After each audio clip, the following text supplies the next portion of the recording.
दिले। महिला मंडळांचा स्वयंपाक करण्याचा टाइम, रानातून आलेल्या लोकांचा जेवायचा टाइम, आराम करण्याचा टाइम। परंतु या परिस्थितीत सुद्धा ही सगळी लोक उभी आहेत, जागा नाही तरी उभी आहेत आणि खचाखच भरलेले। हे कुणी सांगून पब्लिक येत नाही।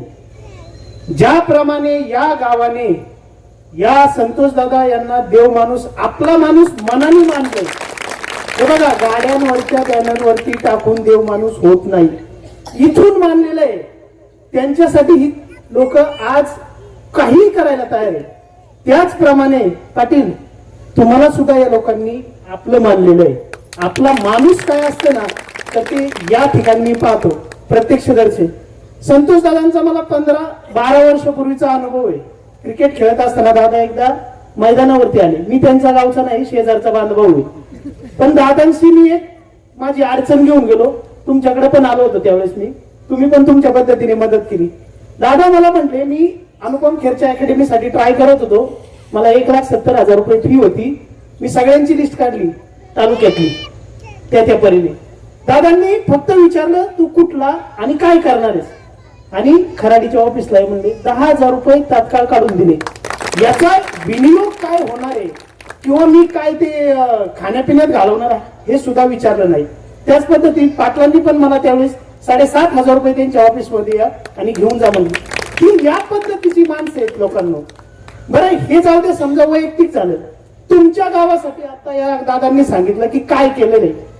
रोज जीवनात जो काही मोठा प्रश्न होता शेतीच्या मालाचा, ती एक पण एकर कोरडवाहू राहिलेली नाही तुमच्या।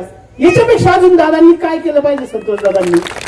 आणि असा सरपंच, एक बाणी एक वाचनी, मला नाही वाटत आपल्या इथं तालुक्यात कुणी असेल। त्यामुळं पाटील, तुम्हाला घरोघरी जायची गरज नाही, संवाद फक्त त्यांच्याशी साधा, अख्ख्या गावाशी संवाद सारखा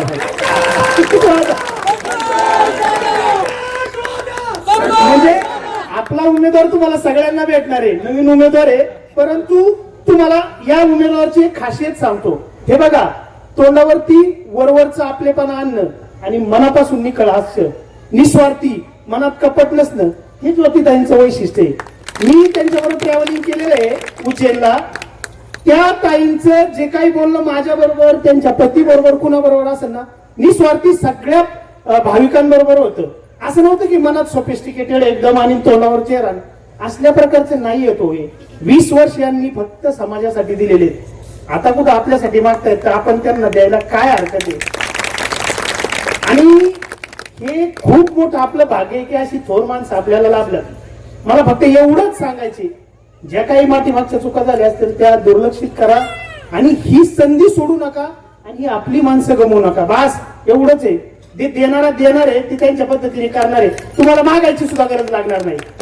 फक्त एक सांगतो, ज्यावेळी जिल्हा परिषद निवडून याल, पहिला गणेगाव ते वरुड रोड कनेक्ट करा, एवढी अपेक्षा करतो।